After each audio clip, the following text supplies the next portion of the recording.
Everyone, আসসালামু আলাইকুম। কি অবস্থা সবার, কেমন আছেন? আমি আপনাদের সাথে এই Sabuj from MXS vlogs and welcome to my another new videos. Welcome to my YouTube channel. আমি গত ভিডিওতে বলছিলাম যে আমি এখন থেকে যে ভিডিওগুলা বানাবো সেগুলা আপনার মোটো ব্লগের সাথে মেডিকেল রিলেটেড কিছু ভিডিও আর কি বানাবো এখন থেকে। সো যেমন কথা তেমন কাজ। এখন থেকে আমার এই ইউটিউব চ্যানেলটাতে যে ভিডিওগুলো আপলোড আমি করব সেটা হচ্ছে আপনাদের উদ্দেশ্যেই করব, মোটো ব্লগিং উইথ মেডিকেল রিলেটেড টপিকস নিয়ে আর কি। So let's go.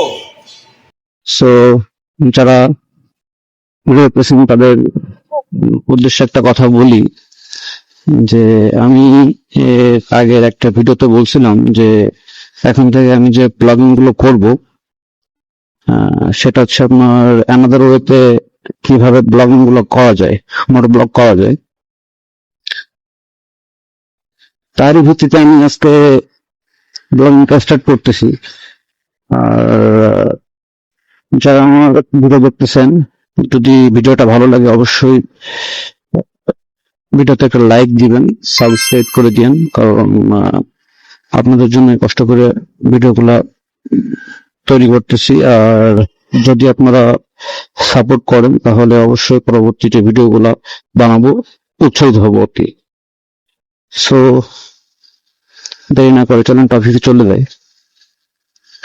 সো আমি যেটা বলছিলাম যে কোনো একটা মেডিকেল রিলেটেড ভিডিও তৈরি করব এখন থেকে মোটো ব্লগিং এর সাথে। তো আপনারা ভিউ দেখলেন আর কিছু মেডিকেল কিছু সম্পর্কে জানতে পারলেন। আজকে যে টপিকস নিয়ে কথা বলবো সেটা হচ্ছে আপনার টিনিয়া কর্পোরিস, বাংলায় যেটাকে বলে আপনার দাঁত। বর্তমান এই রোগটা হরহামেশা দেখা যাচ্ছে যে ম্যাক্সিমাম পুরুষ অথবা মহিলা, ম্যাক্সিমাম ক্ষেত্রে মহিলাদের এই রোগটা বেশি হচ্ছে যে স্ক্রিনের উপরে আপনার গোল করে যে এই গোল করে আপনার একটা দাগ হচ্ছে। এটা নিয়ে অনেকে চিন্তিত যে এটা নিয়ে অনেক ওষুধ খাচ্ছেন বা অনেক ডাক্তারও দেখাচ্ছেন, সারতেছেন। সো এটার আসলে কিছু কিছু মানে মেডিকেল রুল ফলো করতে হবে। যেমন ফার্স্টলি আপনাকে সচেতন থাকতে হবে যে যেহেতু আপনার এটা একটা শ্বাস রোগ। আর আগে থেকে বলে আসি যে এই রোগটা যাদের যাদের হয়েছে, মানে এই রোগটা হচ্ছে আপনার বহুত দিন থাকতেছে, অনেকে 1.5 বছর 2 বছর পর্যন্ত ভুগতেছেন। সো ফার্স্ট অফ অল যেটা করতে হবে যে আপনাকে নিজে সচেতন হতে হবে। আর এই রোগটা মূলত ছড়ায় আপনার শ্বাসে হবে, শ্বাসের রোগ। পানির থেকেও হতে পারে, আবার আপনার কারোর মানে যার এই রোগটা আছে তার শরীর থেকে যদি আপনার শরীরে আপনি তার শরীরের সংস্পর্শে যান অথবা তার ব্যবহৃত জিনিসগুলা যেমন টি শার্ট বলেন বা লুঙ্গি বলেন বা প্যান্ট বলেন, এগুলো যদি আপনি ইউজ করেন সেক্ষেত্রে আপনি ইনফেক্টেড হওয়ার চান্স 100% আপনার থাকবে আর কি। সো এই রোগটা মূলত আপনার ছত্রাকজনিত রোগ। এই রোগটা হলে যখন ডাক্তারের কাছে আপনারা যান তখন ডাক্তার আপনাদেরকে কিছু টেস্ট সাজেস্ট করে, ইনভেস্টিগেশন সাজেস্ট করে। অনেক অনেক ক্ষেত্রে কিছু রোগী করেন, আবার কিছু রোগী করে না। তো যারা করে বা যারা ডাক্তারের পরামর্শ মতো ওষুধ খায় তারা সুস্থ হয়ে যায়। আর এটা লং টাইম কোর্স, মিনিমাম 1.5 মাস পর্যন্ত ওষুধ খাইতে হয়। তো একটা রোগী যদি 1.5 মাস ওষুধ খায় ধৈর্য ধরে, তাহলে অবশ্যই আল্লাহ তাআলার রহমতে সে সুস্থ হয়ে যায়। আর অনেকে আছেন যারা আপনার ধৈর্য ধরে ওষুধ খায় না, এরা সুস্থ হয় না। যে 1.5 মাসের ভিতরে আপনার 7 দিন যদি আপনার ঠিকঠাক মতো ওষুধ রোগী খায়, সুস্থ হয়ে যায়, সেক্ষেত্রে আপনার ঘাড়টাও নির্মূল হয়ে যায়, টোটালি স্কিনের সাথে সমান হয়ে যায়। সেক্ষেত্রে রোগী মনে করে যে রোগী মনে হয় সুস্থ হয়ে গেছে, আর মেডিসিন নেওয়া লাগবে না। তো সেক্ষেত্রে আপনার 1 মাস মতো পরে ওইটা আবার রিকারেন্ট করে, ওইটা আবার ফিরে আসে।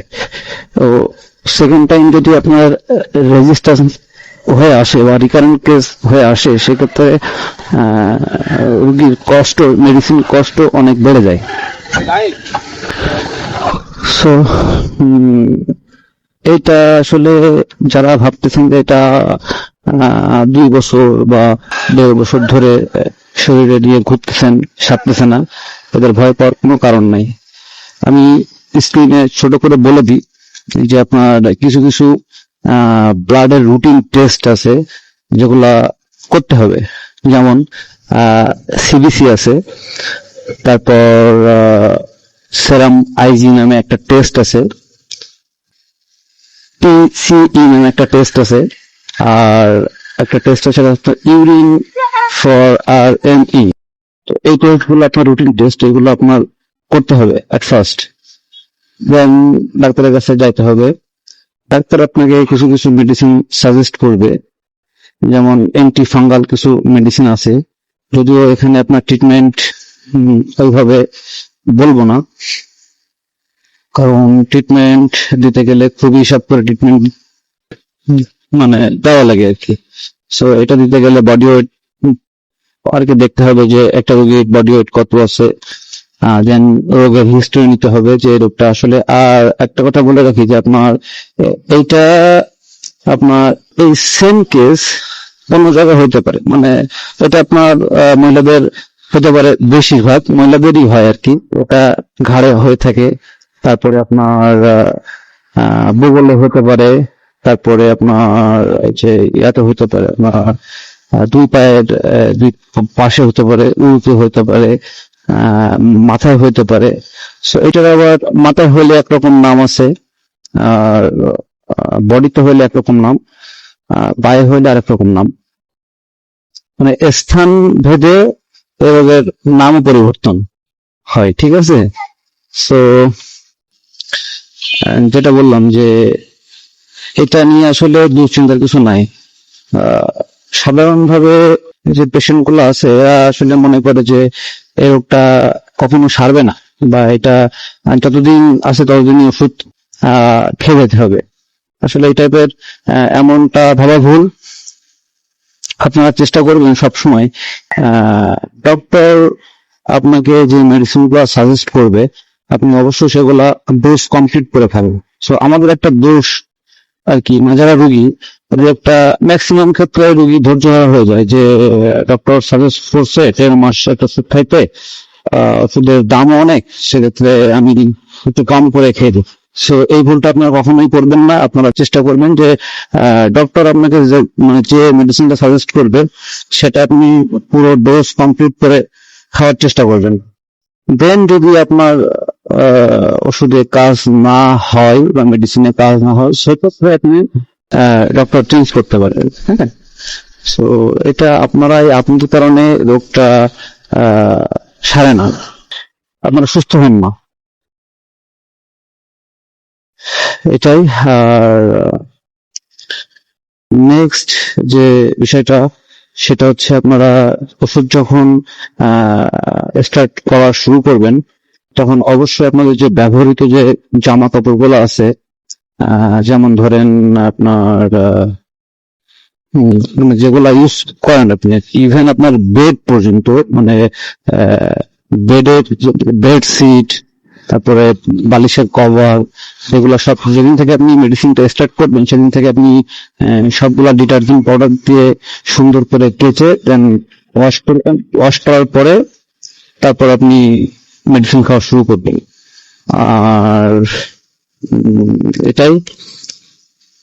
সো এখন থেকে আমার এই যে ইউটিউব চ্যানেলটাতে আপনার মেডিকেল রিলেটেড ভিডিও বানাবো। তো যাদের ভিডিওটা ভালো লাগছে অবশ্যই সাবস্ক্রাইব করে দিয়েন, লাইক করে দিয়েন। আর যদি কারোর কোনো মেডিকেল রিলেটেড কোশ্চেন থাকে সেক্ষেত্রে অবশ্যই কমেন্ট বক্সে প্রশ্ন করতে পারেন। আর ডেসক্রিপশন বক্সে আমি আমার ফোন নাম্বার দিয়ে দিব। যদি কারোর কোনো উপকার লাগে বা উপকার মানে আর কি, যদি কারোর কোনো কিছু জানতে ইচ্ছে হয় সেক্ষেত্রে অবশ্যই আমার হোয়াটসঅ্যাপে নক দিবেন। সো আমি চেষ্টা করব সবাইকে হেল্প করার জন্য, কারণ যেহেতু আমি এই পেশায় আছি, আমার কাজ হচ্ছে এটা। সো চেষ্টা করবো যাতে আপনারা মানে উপকৃত হন। সো আজকের ভিডিও এই পর্যন্তই। আর যেহেতু আমি রাস্তা চেঞ্জ করছি, ইটি সলিড হয়ে গেছি, এখন কথা বললে আপনারা ওইভাবে বুঝতে পারবেন না। আর নেক্সট ভিডিও অন্য কোনো টপিকসে করব। আর আপনারা সে সময় পর্যন্ত আপনারা অবশ্যই ভালো থাকবেন। আজকের মতো এ পর্যন্তই। আল্লাহ হাফেজ।